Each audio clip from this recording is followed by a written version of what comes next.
Hi, good to see you. On graduation day, a luxury automobile arrived and everyone started making fun of the youngster for wearing shoes to class. Like many other institutes in a diverse and lively city, everyone was astonished when the proprietor walked out. As the school year started anew, pupils came in small groups.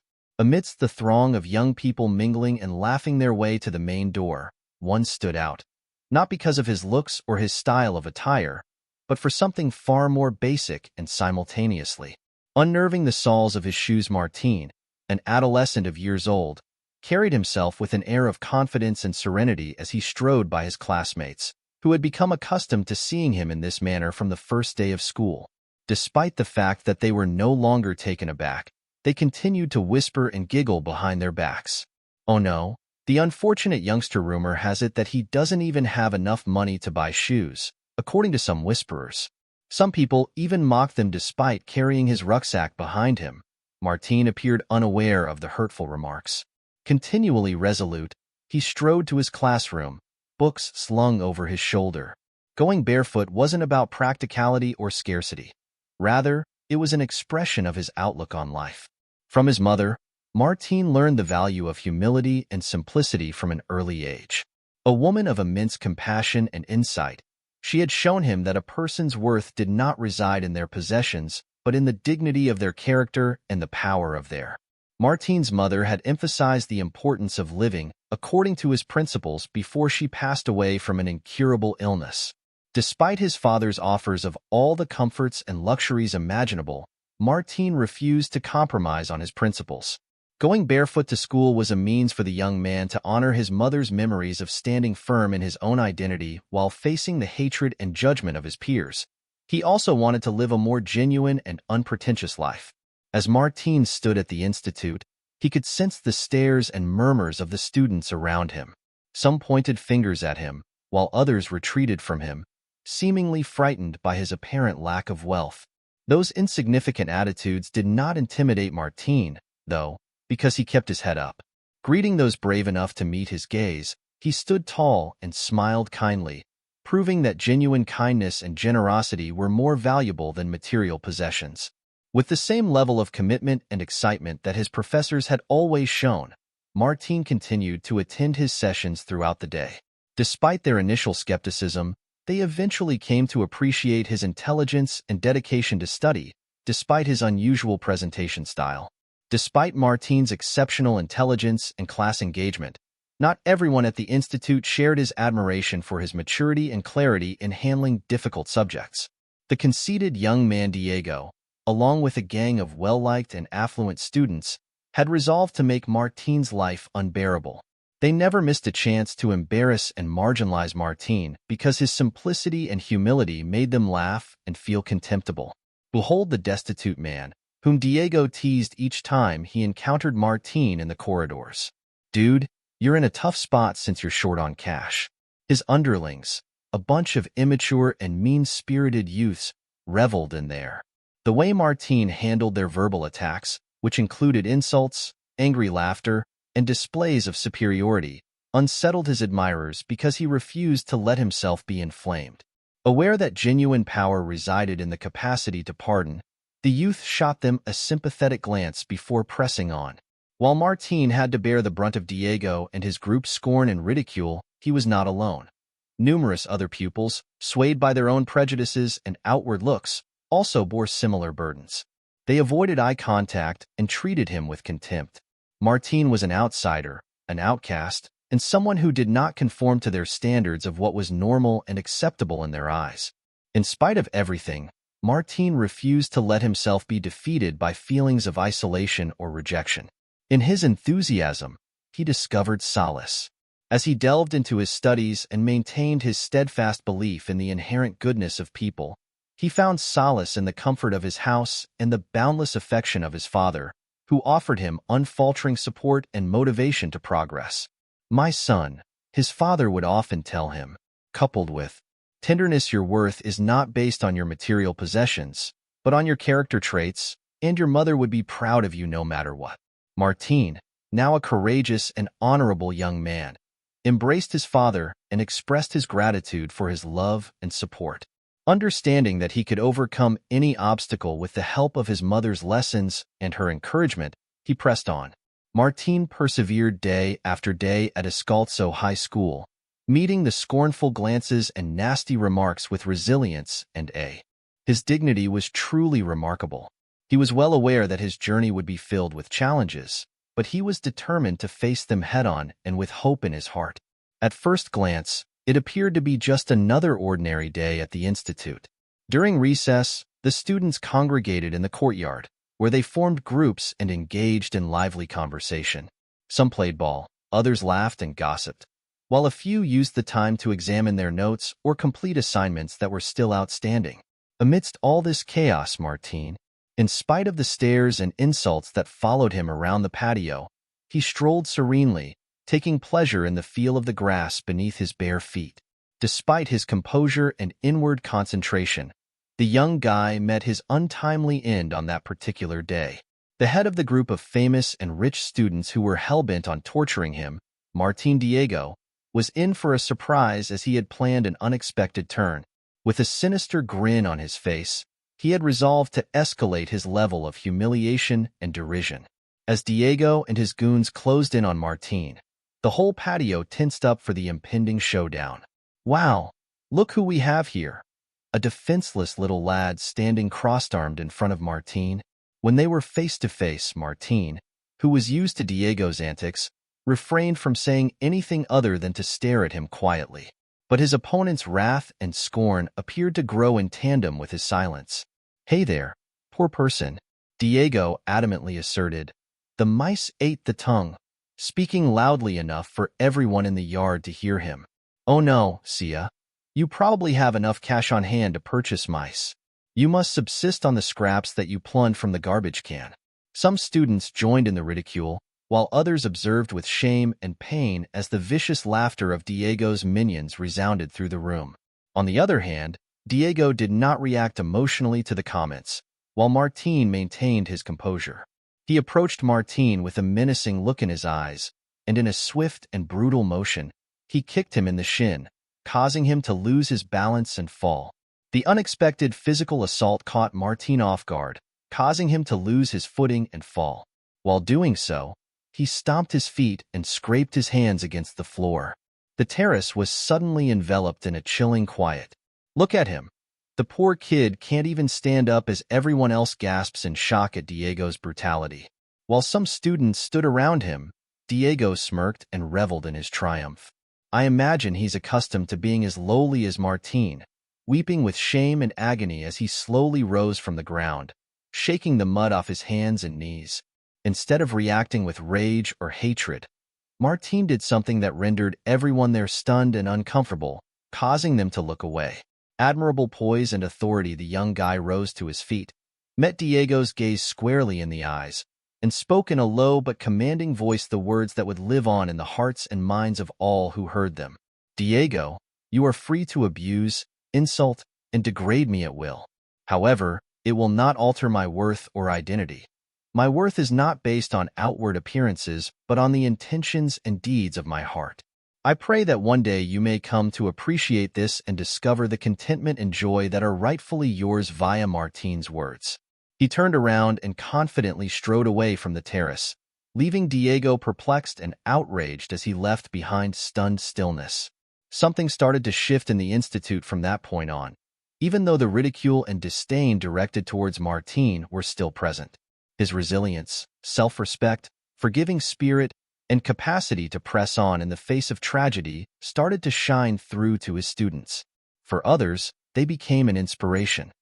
For themselves, though, they stubbornly maintained their biases and, following his values and life's teachings, Martin refused to let misfortune defeat him, even if he remained the impoverished, barefoot youngster, an outcast deserving only of scorn and humiliation, according to their simplistic view of the world. Day after day, Martin showed up to school with the same unwavering resolve and boundless energy as before, eager to absorb new knowledge and develop personally through his classes. His teachers couldn't help but notice his remarkable intelligence and unwavering commitment, and they grew increasingly cognizant of his immense potential and noble character. Despite their growing regard for him and even some entrustment of more responsibility due to his maturity and leadership abilities, Martin still endured feelings of isolation and loneliness, and numerous students avoided him out of fear. Instead of making friends with him, the unfortunate boy shied away from him. Yet, Martin refused to allow this setback discourage him. He understood that genuine friendship did not depend on material goods but on the true bond between spirits. Therefore, Martin persisted in his journey, immersed in his studies and striving for individual development. He took solace in his father's unfailing love and support every afternoon when he got home from work. His dad would listen to him vent and offer words of encouragement. Him's sound counsel keeps his son in mind. My father lovingly reminded him that the abundance of one's heart and the dignity of one's deeds are greater indicators of wealth than money or worldly possessions. Your power and simplicity make you wealthier than most of them. People who hate you. His father's remarks touched Martin, and he embraced him fiercely. With a quiet expression of gratitude for the love and light that shone through him, even when he felt surrounded by darkness and indifference at times. Things at the institute appeared to be back to normal after the incident in the courtyard. As if nothing had transpired, the students got back to their regular routines, started class, and continued talking and doing other things. A lot of people saw Martin's public shaming by Diego as just an incident. Even though Martin was strong and able to forgive, the effects of that day were deeper and more lasting than a fleeting moment of drama and emotion amidst the monotony of school life. The young man felt the agony of isolation all too well. More than ever before, he felt the weight of marginalization, and it soon became clear that going barefoot to school had made him an outcast, someone who was misunderstood and shunned by most of his classmates. Even more oppressive than the hatred and ridicule he had become used to was the apathy Martin encountered. Like his existence had faded into oblivion, his presence seemed to have lost all significance. Without glancing at him or even speaking to him, the students walked right by him. The way Martin was acknowledged seemed to be as if he had transformed into a shadowy figure that haunted the institute's corridors. Without a trace, even those who had previously restricted themselves to watching now that were far away. It was as if they were trying to hide their proximity to the barefoot youngster, as if being seen with him would bring some sort of contamination or degradation upon them. Everyone avoided the poor boy, but Martin kept his composure and dignity as usual and refused to let this rejection bring him down. He persisted in showing up to class every day, actively engaging with the material and making an effort to improve himself. Nevertheless, not only did his other students show no interest, but so did a few of his instructors, even those who had acknowledged and praised his abilities in the past. His presence in the classroom seemed to evoke an uncomfortable sense of unease and distancing from Martin, as if the public shame he had endured had left an indelible scar on him. Martin appeared distant and uncomfortable with him, as if he were a constant reminder of the harshness and unfairness that may exist in the world. Nonetheless, he refused to let this demeanor dampen his enthusiasm. The boy had insight and maturity beyond his years. He saw that people's lack of interest and acceptance were only expressions of the widespread lack of knowledge and fear in the world. Every day when Martin entered the institute, he silently prayed for the enlightenment and peace of his classmates and teachers. He believed that their lack of empathy and understanding was more motivating than evil, so instead of harboring resentment or judgment, he chose to understand and forgive. He hoped that one day, they would see the world for what it truly was, a beautiful and truthful place. At the same time, Martin drew solace and power from his devotion to learning and his steadfast belief in the inherent goodness of people. Reading became his sanctuary, a place he could be authentic without worrying about rejection or judgment, and he would spend every afternoon upon his return home engrossed in his studies and books, discovering new ideas and horizontes. His father, who was observant and sympathetic, encouraged him to pursue his love of learning. They would engage in deep conversation for hours on end, covering topics ranging from art and science to philosophy and history, as well as contemplation. An enduring connection, my son, his father reassured him gently, never forget. And Martin was awestruck by his father's wisdom and kindness, which he maintained despite his prosperity and fame. The best way to learn is not from books or classrooms, but from life itself. The lessons we receive from the ups and downs of this journey are invaluable, and you can't escape the lessons of compassion and empathy that come from experiencing both. Tolerance, the power of solitude to reveal your inner fortitude, and, most importantly, the art of loving and forgiving others. Wisdom resides in this. Inspiring by his father's words, Martin held them dear to his heart and endeavored to live by them. Martin knew that understanding and acceptance were not easy paths to take, but he was determined to travel them with courage and courage every day. So, as the Institute went about its daily dramas and trivialities, he walked through. His presence, though disregarded by many, shone a quiet light down the halls, a testament to the fact that genuine greatness is found in the humility and purity of character. Martin's indifference, though painful, was merely a stage in his unknowingly spiritual journey. A transcendental moment was about to transpire in the young man's story, and he was getting ready for it. Martin and his pals were consumed by the unrelenting march of time. Classmates on graduation day, an emotionally charged and symbolically charged event that marked the transition from childhood to adulthood and the beginning of a new chapter. For Martin, graduation was more than just a symbolic event. It was the culmination of a personal journey that had endured ridicule, humiliation, and indifference, but he had persevered and now faced a future full of opportunities. Remained steadfast in his studies and principles, remaining loyal to himself and the teachings of his dear mother, despite the challenges he encountered during his time at the Institute. As he got ready for this significant occasion, Martin couldn't help but experience an array of feelings. On the one hand, the delight and satisfaction of having accomplished the objective of proving that genuine riches is found in wisdom and spiritual grandeur. On the other hand, as he prepared to embrace this day as a celebration of everything that had been and everything that was to come, Martin felt a mix of emotions, nostalgia, uncertainty, and the wisdom and serenity that characterized him. He knew that with every end comes a new beginning, and that the lessons learned in the past serve as the basis for the future. Once upon a time, at the Institute, life was dull and predictable. However, classrooms and halls were transformed for the event, adorned with school colors, and a spirit of joy and celebration filled the air. Gradually, the room was filled with friends and teachers who come to offer their congratulations, embrace, and smiles. Martin, in the same way that without fail, he would show up barefoot, clutching his immaculate cap and gown. He was accompanied by his proud father, who looked at him with a mix of admiration and tenderness while holding his arm. In his eyes, Martin served as both his son and his instructor, a model of the ideals and principles he worked so hard to uphold in his own life. Martin could sense the onlookers' curiosity as they drew near the theater where the ceremony was to be held. Some of them even gestured with their fingers toward him, while others murmured amongst themselves, taken aback and uneasy by his look. Martin, used to this kind of response, kept his composure and kept on strolling, fully immersed in the present and enjoying the experience. Let his beloved ones in on this accomplishment. Joined by other graduates and their families, Martin and his father settled into their seats as they entered the theater. The air was charged with anticipation and anxiety. It was as if a common emotion had brought the typically politically and socially divided students together. When the director's remarks ushered in a time of shared triumph and unity, erasing for a few moments the distinction between socioeconomic status and the accomplishments of the young people preparing to pass a significant life milestone. He offered heartfelt congratulations to the graduates for all their hard work and devotion, and then, with their families and friends cheering them on, the students were summoned up to the stage to receive their diplomas.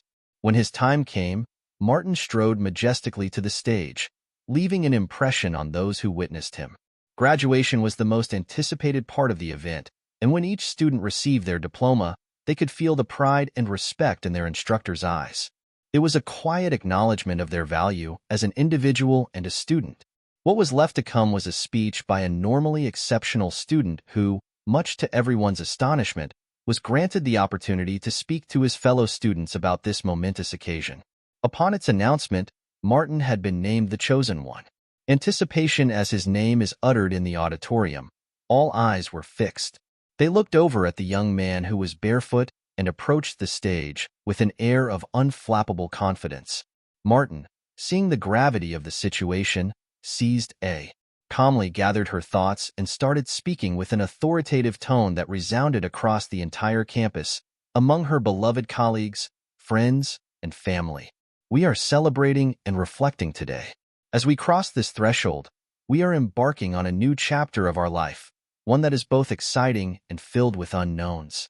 After pausing to let his words sink in, Martin continued, his face betraying his compassion and knowledge.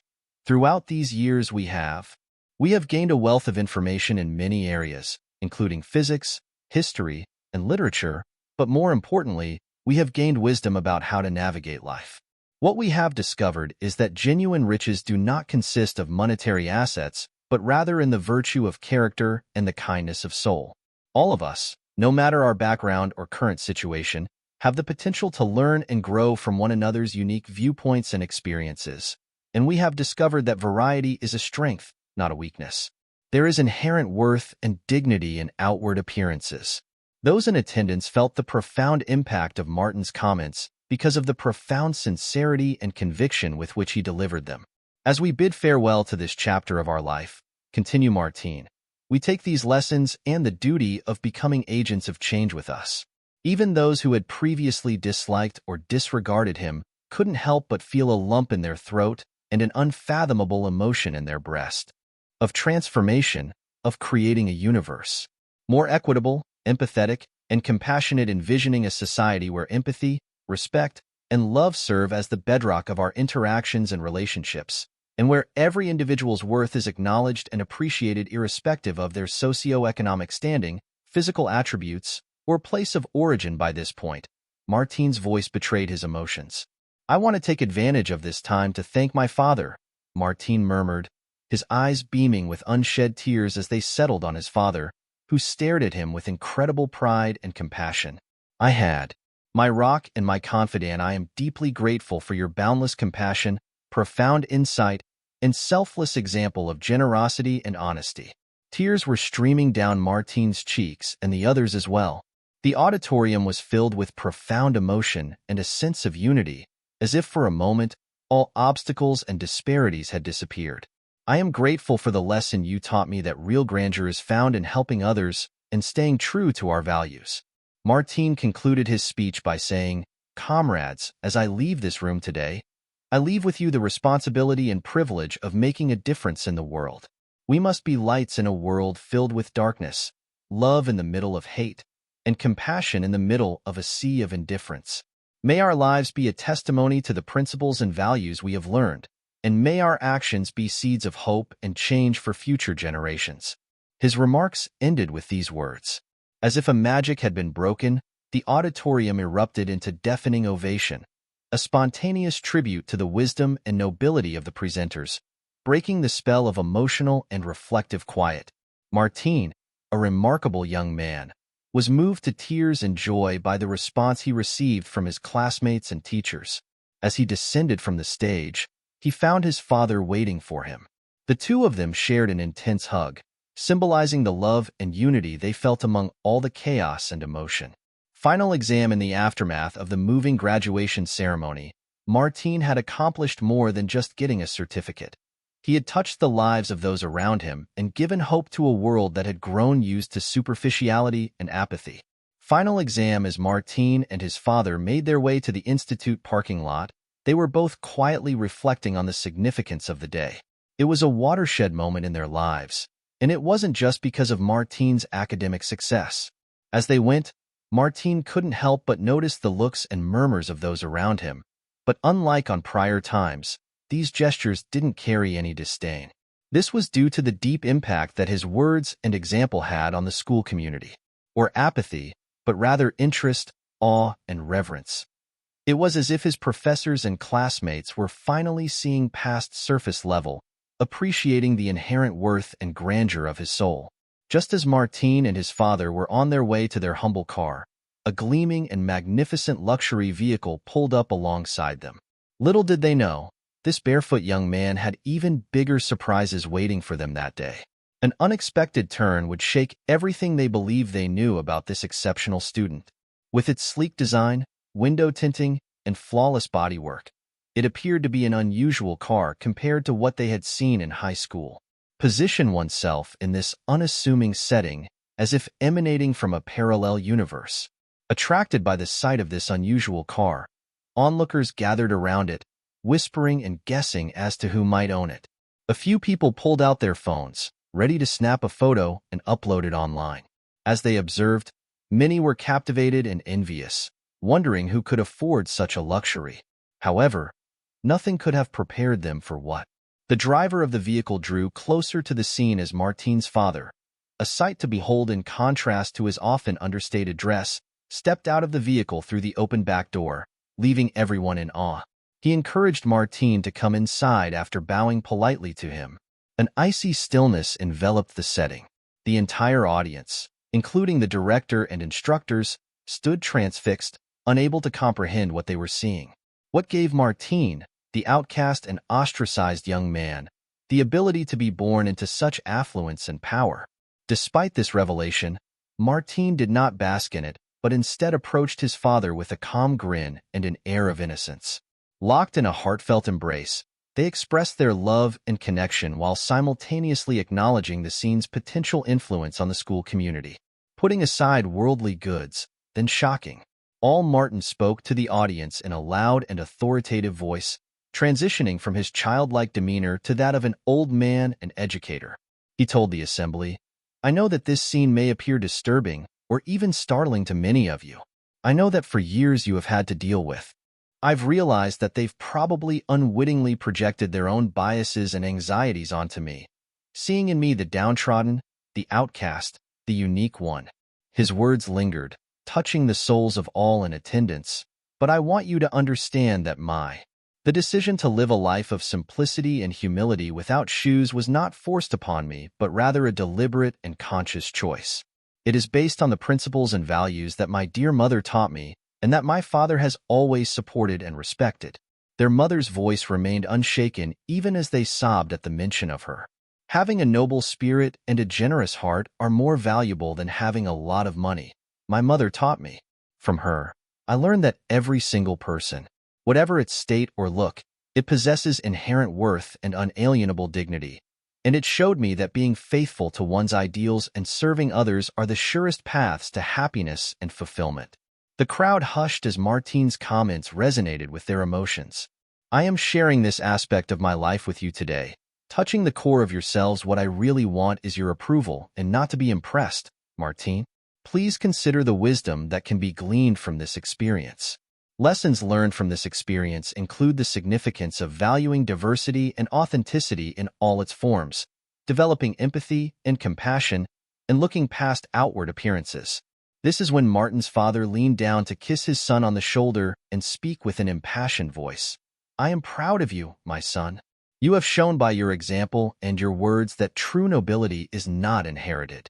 Martin's father's expression of admiration for his son was one of deep emotion. Yet it is nurtured via our choices and deeds on a daily basis, and it has served as an instructor and a wellspring of inspiration for you and everyone else in your life. The touched audience even broke into tears when the father and kid embraced each other again. Applause that was both genuine and spontaneous was applause that celebrated people, not riches or status. Something started to shift in the midst of this emotional and revelational moment because of the genuine and noble character of Martine and his family. Facility and throughout the neighborhood, unity, empathy, and mutual respect gradually supplanted the obstacles and biases that had previously separated individuals. After starting as a tale of exclusion and disdain, Martine's story evolved into an inspiring account of the human ability to develop, acquire knowledge, and undergo a metamorphosis following the unexpected turn that occurred in their lives in the high school parking lot when the news of the Barefoot boys' identification went viral in an instant, creating a media frenzy like never before. People of all ages and walks of life looked up to Martin as an example of humility, wisdom, and nobility. However, Martin himself felt that he had only just begun his public career. All this focus was just a diversion from his genuine interests, which have never wavered, in learning, developing, and helping others. As a result of extensive deliberation with his dad, he ultimately decided that would come as a shock to all. Once more, Martin made the announcement at a press conference hosted by his father that he would be donating his portion of the family fortune to establish a foundation that would honor his late father by supporting education, inclusion, and community development. Giving back to the community by supporting underprivileged youth and spreading the virtues of compassion, tolerance, and unity would be Mother's top priority. There was an immediate and deep effect from the news. Many people were impressed by the kindness and, while some criticized Martin's decision, seeing it as a missed chance to benefit from his position and secure his future, others saw it as an inspiring example of social commitment and civic responsibility. Nevertheless, Martin remained steadfast in his principles and, with the support of his father and a group of dedicated collaborators, he visited vulnerable communities to launch his project, devoting himself fully. He spoke with influential locals and took the time to learn about their hopes, dreams, and problems. Gradually, the base started to take form. For pupils from low-income families, scholarship programs were set up. Free classes and events were hosted by newly established community centers. Efforts were made to facilitate communication and harmony among many social groupings. All those whose lives he touched were captivated by Martin, the leader, because of his magnetic personality and unwavering commitment. But he made an impression far beyond his community. People all around the country, and even outside of it, started to hear about Martin and his charity. A lot of young people took heart from his message of kindness, respect, and equality, and they set out to make the world a better place by starting their own initiatives and movements to make a difference where they lived. Martin gained international renown as a leader in education and development as time went on. With his trademark modesty and authenticity, Social spoke about his vision and experience, encouraging others to join his cause, and was invited to speak at prominent universities, advise governments and organizations, and take part in debates and forums on the most critical issues of his time. Martin remained true to himself and the principles that had shaped him from infancy, even in the face of his many accomplishments and accolades. He maintained a modest and uncomplicated lifestyle, devoting the majority of his time and energy to his. He worked in social work and, true to his tradition, he kept walking barefoot. This served as a constant reminder of his dedication to humility and connection with the land. His father, who was there for him every step of the way, was immensely proud of him because he saw in his son the personification of the values he had worked so hard to develop: honesty, kindness, and love for one's neighbor. The father and son formed an unbreakable bond, dedicatedly striving to create a more equitable and just world. What started as the narrative of a neglected and oppressed child transformed into the tale of a worldwide uprising for respect, parity, and unity. Regardless of our circumstances, we all have the power to make a difference and leave a mark. As Martin showed by his example and legacy that genuine wealth does not lie in material goods, but in the capacity to touch and change people. Beneficial for society.